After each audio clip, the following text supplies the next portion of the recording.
What criminal committed an almost perfect crime, and what was the thing that messed it up? The Dunbar armored robbery, the largest cash heist in U.S. history. A six-man inside job to rob an armored cash depot. They set up a house party as an alibi, used the keys to get into the cafeteria, and waited in there until all employees came in on break, then ambushed and subdued them without firing a shot or raising an alarm. They then loaded the money bags, with over $18 million, into a U-Haul, destroyed the CCTV tapes and returned to the party. Then they sat on the money for 6 months before hiring a crooked lawyer to set up a real estate money laundering scheme to avoid suspicion. 2 years after the robbery, one of the men paid a real estate broker with a stack of money still wrapped in the original currency strap. The broker immediately reported it to the police. After being arrested, he cracked under interrogation, confessed to the robbery, and ratted out his partners. Edit. All the men have since finished their prison sentences, and most of the money was never found, so there's a chance they still won in the end. That one dude who robbed a bank by hiring a bunch of people from Craigslist to show up wearing the same outfit he was and wait outside, he would have gotten away, but a homeless man saw him do a practice run the day before and after the robbery, told the police. Israel Keyes is almost certainly the smartest serial killer that has been caught. He studied past serial killers and how they were caught, and so Keyes targeted random people all across the United States to avoid detection with months of planning before he committed a particular crime. He specifically went for campgrounds and isolated locations. He claimed to only use guns when he had to and preferred strangulation. Keyes planned murders long ahead of time and took extraordinary action to avoid detection. Unlike most serial killers, he did not have a victim profile, saying he chose a victim randomly. On his murder trips, he kept his mobile phone turned off and paid for items with cash. He had no connection to any of his known victims. For the Courier murders, Keyes flew to Chicago, where he rented a car to drive 1,000 miles, 1,600 kilometers, to Vermont. He then used the murder kit he had hidden 2 years earlier to perform the murders. He was only caught because he kidnapped a girl and tried to get ransom money from her parents, and law enforcement tracked him down via withdrawals from her bank account and the car he was seen abducting her in on security cameras. The FBI does not even know how many people he killed, so who knows how long he could have kept it up if he had chosen to continue his usual killings. That Australian kid who hacked the FBI and put his photos on their website. He scrubbed the metadata from the photo so it wouldn't show the GPS location, then he accidentally uploaded the original with that information still on it. The guy who created the Silk Road gave himself away by initially introducing the Silk Road to the world from an email address that would ultimately lead investigators right to him.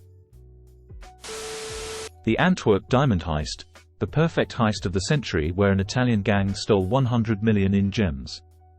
While leaving Antwerp, they disposed of the disguises and the tools used, but one member of the gang was too lazy to burn everything as instructed. Among the rubbish, the police found envelopes of the Antwerp Diamond Center and a receipt for a sandwich bought at a store close to the center. They recovered video footage of the sandwich store and busted the mastermind of the heist, who didn't give up his mates, but some were later identified. Some of the stolen diamonds are still unaccounted for. Wolfgang Beltracchi, he made millions with forged paintings he painted all himself. He was ultimately caught because he once accidentally used paint that contained a very slight amount of a substance that wasn't used in the days of the original painter. The Friday Night Bank Robber was the most prolific bank robber in US history. I believe he had a master's degree in something analytical like math. Was a martial arts instructor. He figured out there's a time of the year in the Northeast where it would be dark out just before the banks closed. He used motorcycles to drive through the woods to these banks and rode it back through the woods to a U-Haul truck he had waiting, and would put the bike into the truck and drive away calmly. He did this for a long time, kind of like the robbers in the movie Point Break. He would stop for the rest of the year, which had the police really guessing. They couldn't figure out patterns for a long time. Years later, the police started to catch on with his idea of doing it on Friday nights in the Northeast, and from video knew he was probably into martial arts. But that doesn't exactly narrow it down. Dumb luck. Some random kids stumbled upon his buried cache of things like a gun, gloves, mask, cash, etc. in the woods. They turn it over to the cops, and that's how they ended up finding out who he was. The FBI gave him some deal where he worked with them and banks on telling them how to prevent bank robberies. Salim Kara, who single-handedly stole $2.3 million in coins, one by one. He kept a low profile for 13 years, but blew it by buying a $1 million house in the early 90s. https://www.nofreelunch.co.uk/blog/salim-kara-lrt-scam/. I knew a guy who got into selling drugs on the dark web. He had this setup where he'd buy the drugs and package them in his room, ship them through USPS, and collect money through cryptocurrency. He made a lot of money, went on for a while without being caught. They even found fictionalized accounts he wrote about how he was able to do this, including driving 50 miles to make drops. He was caught when an employee noticed he was handling large numbers of small envelopes while wearing latex gloves and reported it. He probably would have gotten away with it if he'd worn winter gloves over the latex. Shit, that's a good tip. Thanks. Harold Shipman, seemingly a normal GP, turns out to be a prolific serial killer with maybe up to 250 victims over his career. Only discovered when a hospital worker was concerned about the number of cremation forms they had to process for his elderly patients, so very close to going undetected. I worked in the federal prison system. Met a man in his mid-30s who was serving time for a series of bank robberies. His arrest was a complete surprise in his area. Model citizen. Married, young kids. Volunteered and gave generously to his kids' school. His bank robberies were intricately planned and well-timed.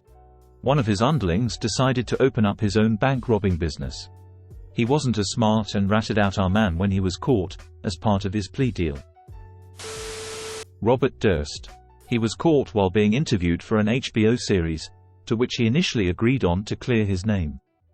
Went to bathroom and mumbled to microphone, which he thought was off. What the hell did I do? Kill all of them, of course. This was later presented to the court as evidence. You can still watch it on HBO. Probably the DC snipers. They couldn't convince the police to talk to them because they were swamped with fake callers, so the snipers told them to look into a murder in another state.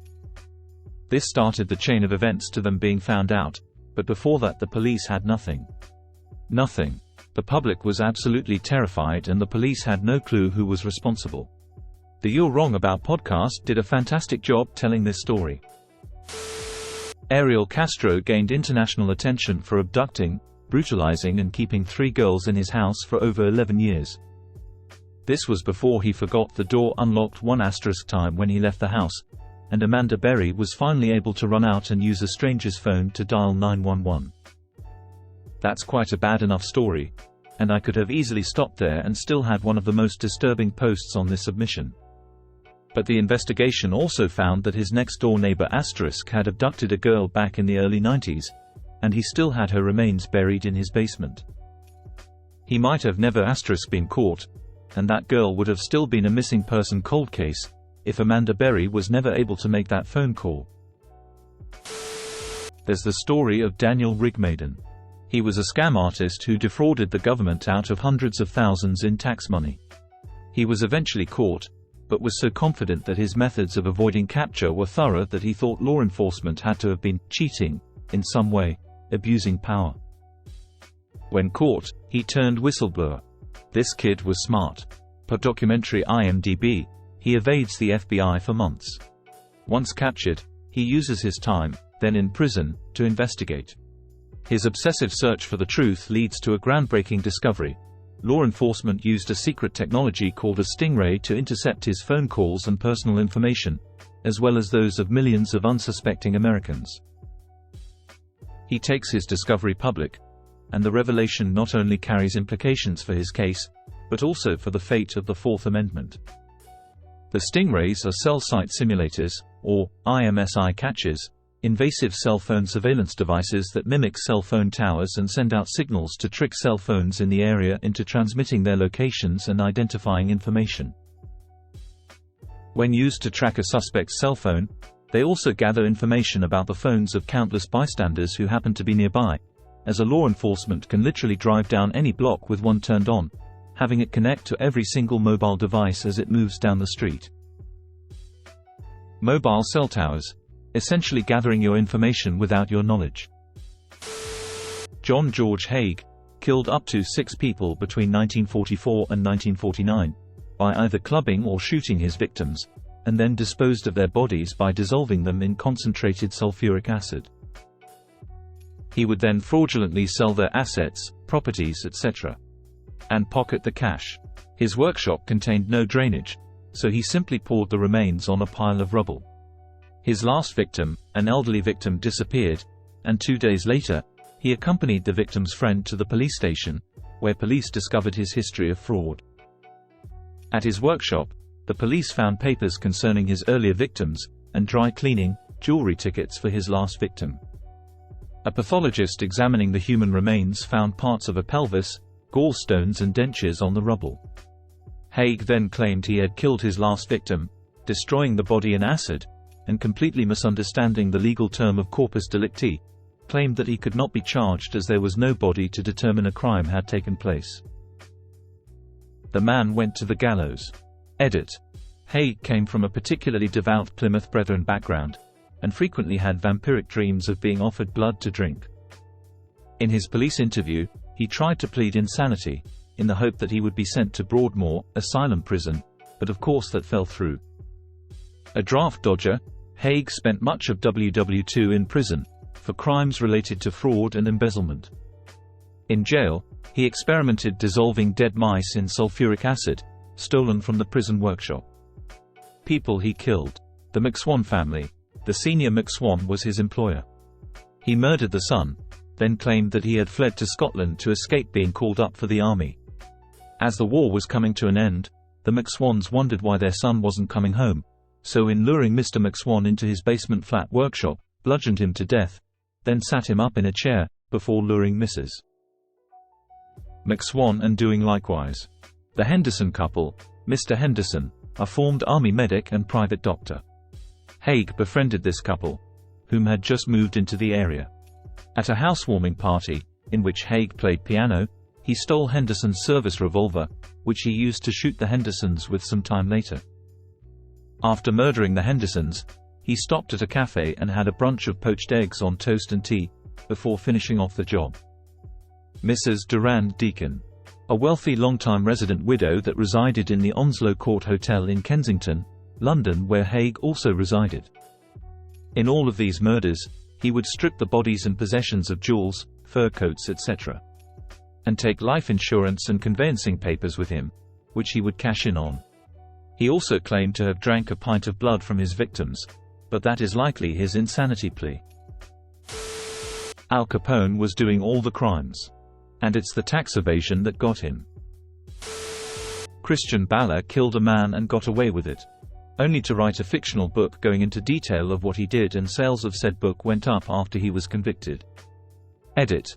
Welp, I didn't expect this to be my most upvoted comment, but I'll allow it. Person shrugging.